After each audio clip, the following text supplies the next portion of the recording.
government of Arunachal Pradesh enacted an act called Arunachal Pradesh Freedom of Religion Act 1978. But the act was remained dormant for 46 years.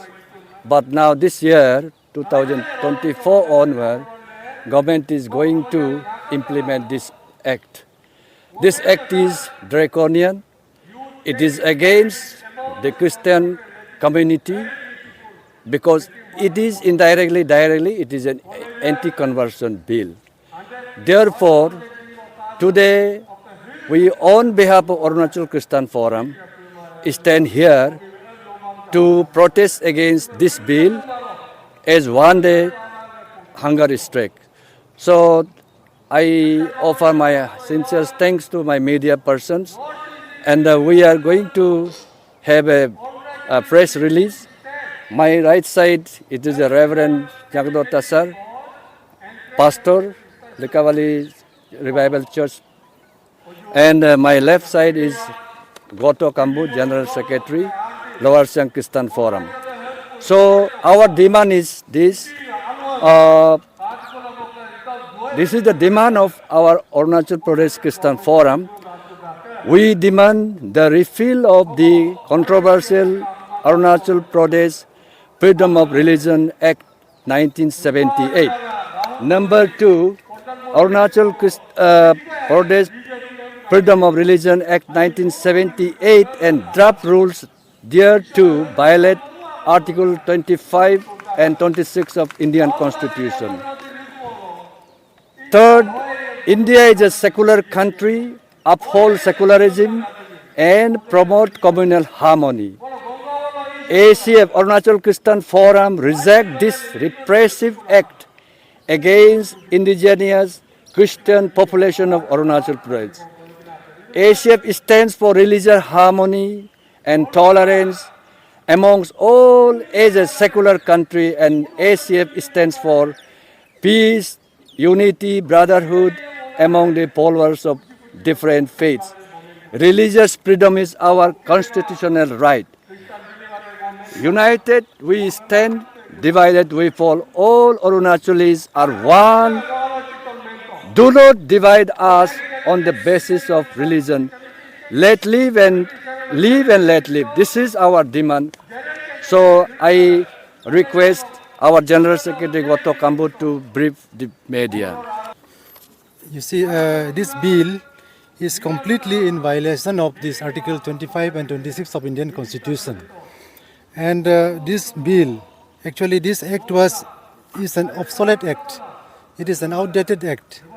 And it has been now revived by the government after 46 years. So this act is an obsolete. That's why it is also unconstitutional. And this act also is discriminatory. Actually, it is, as our president has said, it is targeting the Christian community. And there is a lot of chances of the misuse of this act by the authority.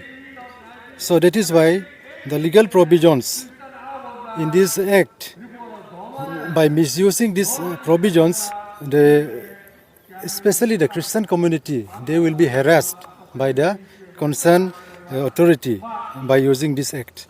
So that is why there is no religious violence recorded so far since 1978 in our state and in our district. So why this government is trying to implement this act? So no forceful conversion that happened, no forceful conversion has been recorded in our district so far. So there is no need of such act, such draconian act. This is just a target that by the government or the authority concerned to make harassment to the Christian people. So we don't have religion. Actually, we tribals, we don't have religion. And we are not converted. Though I am a Christian, I am not converted. I adopt Christianity as my faith. So in our Arunachal, we have no religion at all. We are animism. So we used to have animism faith, but we are not converted. We adopt the Christian religion because we have a faith on this religion. So हम लोग चाहता है कि ये government जो है, हम लोग का ये डिमांड है कि ये इमीडिएटली ये एक्ट को रिपील करना है और इसको लागू नहीं करना है, नोटिफिकेशन भी इशू नहीं करना है. तो ये बिल्कुल हम लोग का क्रिश्चियन का खिलाफ है. इसलिए हम लोग आज हंगर स्ट्राइक जो है रखा है 9 बजे से लेके 5 बजे तक का. और हम लोग का जब तक रिपील नहीं होगा तब तक हम लोग जो है अरुणाचल क्रिश्चियन फोरम के अंदर में हम लोग जो है ये डेमोक्रेटिक मूवमेंट जो है इसके अगेंस्ट में जारी रखेगा. जब तक रिपील नहीं होता है हम लोग चुप नहीं बैठेगा. वो तो एकदम बिल्कुल 12 आवर में 11 आवर में जो है लेटर इशू करने से नहीं होता है ना. तो हम लोग तो सरकार को इंटीमेशन 1 सप्ताह पहले दिया है, 1 महीना पहले हम लोग अनाउंस किया है. उसका बाद इंटीमेशन जो रिटर्न में हम लोग 1 सप्ताह पहले दिया है, लेकिन सरकार ने उस समय हम लोग का कुछ रिस्पॉन्ड नहीं किया. लेकिन कल जो है एकदम लास्ट आवर में जो है सारा अरेंजमेंट करने के बाद जो है वो लोग ऐसा लेटर दिया है. तो उससे तो नहीं होगा. हंगर स्ट्राइक कहाँ से कौन जगह से आया है? अभी हम लोग का पूरा इंटायर डिस्ट्रिक्ट जो हमारा जैसे कोयू है, लोअर सियांग का जितना भी सर्कल है, जितना भी विलेजेस है, इंटीरियर विलेज जैसे तबुरिपो है, गेंसी है, सिबे है और लिपिन है, मान है, वहाँ से भी आया है. सिपू, उसके बाद कांकू, दुरपाई, नारी, हर कोना से जो है आज यहाँ गैदर हुआ है. रिप्रेजेंटेटिव आया है, पूरा नहीं आया है लेकिन हम लोग का 5-10 करके भी हर बस्ती से आज रिप्रेजेंटेटिव यहाँ में आया है. मेरे साथ में खड़े या जितने भी लीडर्स लोग हैं, हम सभी यहाँ बहुत दिल दर्द होके आए हैं. ये कोई बच्चा का खेल या मजाक नहीं है. हमारे सीरियसनेस को सरकार और ऊपर वाला भी निश्चय सुनेंगे और देखेंगे. हम विश्वास के साथ आप लोगों के द्वारा हमारे ये मैसेज कन्वे करना चाहता हूँ.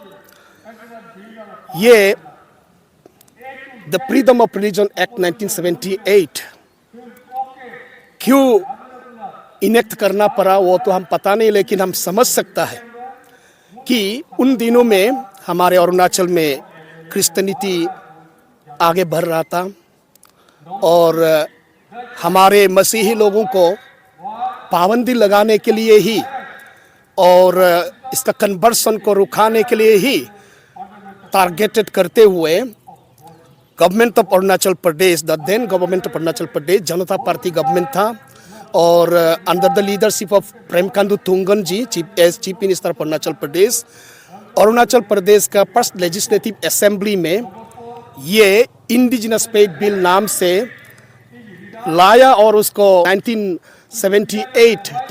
अक्टूबर 1978 में प्रेसिडेंट ऑफ इंडिया इसको एसेंट देने के बाद ये एक्ट बन के अभी तक पड़ा हुआ है. तो ये एक्ट को ये पास करते ही प्रेसिडेंट साइन करते अरुणाचल में परसिक्यूशन बहुत सीवियरली शुरू हो गया था. बहुत क्रिश्चियन को सताया गया था. उसको देख के फिर हमारे अरुणाचल क्रिश्चियन लीडर्स लोग एकता हो के आज का जैसे उसमें ज़्यादा नहीं था, उन लोगों ने ये अरुणाचल क्रिश्चियन फोरम आज हम बोल रहे हैं उनको अरुणाचल क्रिश्चियन एक्शन कमेटी का नाम से शुरू किया 1979 में. और 1979 से जो ACAC फॉर्म किया था इस एक्ट को रिपील करने के लिए आवाज़ उठाया. रिपील तो नहीं किया मगर इसको डोरमेंट करके रखा हुआ था, कोल्ड स्टोरेज में रखा हुआ था. आज वो एक्ट डोरमेंट है बोल के बहुत लीडर्स लोग और सरकार कॉन्सिक्वेंटली सरकार आफ्टर सरकार बना सभी लीडर्स लोगों को शायद ये लगा है ये डोरमेंट है, बेकार है बोल के लागू नहीं कर रहा था. आज 47 ईयर्स हो गया. फिर भी बीच बीच में इस एक्ट को जानने वाला लोग आवाज़ उठाने लगा. हमारे इंडिजिनस भाई लोग या कोई भी एंटी क्रिश्चियन वाला लोग इसको लागू करना है बोल के हल्ला कर रहा था. तो कोई लोगों को गवर्नमेंट ऑफिसर्स को भी मिसयूज करके बहुत इल ट्रीट करना और परसिक्यूट करना शुरू कर रहा था. तब जाके हमारे अरुणाचल का क्रिश्चियन लोग फिर से 2000 में उस ACAC को ACF का नाम से इसी चर्च में हम लोग फिर से गठन करके सारा अरुणाचल का क्रिश्चियन लोग एक होके अरुणाचल क्रिश्चियन फोरम नाम से फॉर्म किया और तब से हम लोग इस एक्ट को रिपील करने के लिए during the leadership of Gegong Apang chief minister for Arunachal Pradesh हम लोगों ने मेमोरेंडम सबमिट किया। मेमोरेंडम आफ्टर मेमोरेंडम भी सबमिट किया, तब जाके शायद ये फिर से डोरमेंट हो गया, रिपील तो नहीं हुआ। और 2000 से लेकर आज तक मैं ACF में काम कर रहा हूँ। मैं ACF का फाउंडिंग सेक्रेटरी भी हूँ। मैं जानता हूँ ये लॉ बहुत ड्रैकोनियन है और बहुत ही डेंजरस वाला, जो हमारे स्पेशली क्रिश्चियनिटी को और क्रिश्चियन धर्म को अरुणाचल में होने नहीं देगा बोल के एंटी कन्वर्सन लॉ का रूप में ये इनेक्ट किया गया लॉ है। और इस लॉ का चलते आज हमारे क्रिश्चियनिटी को और क्रिश्चियन विश्वासियों को आज बहुत ही अप्रिहेंसिव है कि ये लॉ हमें पाबंदी ही नहीं, हमारे लिए बहुत डेंजर होगा और हमारे आने वाला भविष्य। आज हम क्रिश्चियन हैं, हम प्रभु यीशु मसीह को मानते हैं, लेकिन हमारे बच्चे इसमें नहीं जा पाएंगे। और आने वाला दिन में हमारे क्रिश्चियनिटी या क्रिश्चियन के एक्टिविटीज़ को इस लॉ के द्वारा मिसयूज करके रुकावट डालेगा और पुलिस तो भी कर सकता है। ऐसा देख के ACF आज ये कदम उठाना पड़ा कि ये तो हमारे लिए बिल्कुल काम का नहीं है। ऐसा हमारे स्टेट का सारा लोगों को पता है, मगर कोई आवाज़ नहीं कर रहा। आज ACF इसका खिलाफ में आवाज़ उठा रहा है। इसको सरकार जैसे भी वो सुनना चाहिए और इस बात को इवन अभी का प्रेजेंट चीफ मिनिस्टर भी समझा है, क्योंकि हम लोगों ने बोला कि ये लॉ को रिपील करना चाहिए, ये ड्रैकोनियन है बोल के उनको जब अरुणाचल में एक डिपार्टमेंट क्रिएट किया था, डिपका, department of indigenous faith and cultural affairs, हम लोगों ने मेमोरेंडम भी सबमिट किया, अपील भी किया। तब उन्होंने बोला हाँ ये लॉ के बारे में मालूम नहीं था, इसको ये तो बेकार है, ये क्यों ऐसा लॉ पास किया है, इसको हम देखेंगे बोला। और 2018 29 जून को उन्होंने बंदरदुआ सेक्रेड हार्ट कैथोलिक चर्च में घोषणा भी किया था कि इस एक्ट को मैं रिपील करेगा। लेकिन आज जाके देख रहा है तो ये उल्टा ही हो रहा है। रिपील करना तो बहुत दूर की बात, उन्होंने जो अपना मुंह से घोषणा किया था उसको शायद भूल गया है क्या आज इसको लागू करने के लिए रूल्स फ्रेम कर चुका है और आज को आने वाला दिनों में कैबिनेट अप्रूव करने के बाद लागू करेंगे। तो हमारे लिए बहुत ही मुश्किल का घड़ी आने वाला है। शायद होते होते ये मणिपुर जैसे सिचुएशन भी क्रिएट हो सकता है। इसलिए हम लोग क्रिश्चियन कम्युनिटी ये चाहता है कि हमारे भाई का साथ भाई को ना लड़ाए, कम्युनिटी का साथ कम्युनिटी को ना लड़ाए। हम शांति को चाहता है। Arunachal is once upon a time Arunachal was known as island of peace. तो आज ये लॉ को अगर लागू करेगा तो आइलैंड ऑफ पीस का नामो निशान मिट जाएगा और अरुणाचल में भी शायद मणिपुर जैसे सिचुएशन होगा। इसलिए इसको रिपील करना है। लागू करेगा बोलेगा तो ये बहुत ही खराब दिन देखने को देगा। इसलिए इसको सरकार याद रखते हुए, ध्यान देते हुए रिपील करना है बोल के हम लोग आज डिमांड करते हुए ये 1 डे हंगर स्ट्राइक से शुरू कर रहा है। गवर्नमेंट अगर नहीं मानता है तो वो हम ACF हमारे हाई कमांड अथॉरिटी लोग, ACF president secretary, executive body और एडवाइजरी बोर्ड जैसे इसका बाद में मीटिंग भी बैठेगा होगा, बुलाएगा होगा। हाँ, 6 तारीख का बाद ही, मार्च 6 तारीख का बाद ही हम लोग उसको तय करेगा। अभी हम कुछ नहीं बोल सकते। एक बात बताइए, सब डिस्ट्रिक्ट में हो रहा है। हाँ, आज सारा अरुणाचल का हर एक डिस्ट्रिक्ट में हो रहा है ये हंगर स्ट्राइक। मुझे और हम सभी को यही लग रहा है कि ये हिंदुत्व का ही असर है। हिंदुत्व एजेंडा ऑफ RSS और BJP का ये असर है, हमें ऐसा लगता है। क्योंकि जब इसको इनेक्ट किया था 1978 में, उस समय में जनता पार्टी था, लेकिन वही जनता पार्टी आज BJP का नाम में है। मैं किसी पार्टी का खिलाफ में जरूर नहीं हूँ, बिल्कुल नहीं हूँ, मगर एज ए धार्मिक लीडर ये पार्टी या ये सरकार का पार्टी जो है हिंदुत्व एजेंडा को प्रमोट कर रहा है या सेकुलरिज्म को असैसिनेशन कर रहा है और फंडामेंटल राइट को कर्टेल कर रहा है, स्पेशली क्रिश्चियन लोगों को। इसलिए हम लोग ये आवाज़ और ये कदम उठाना पड़ रहा है।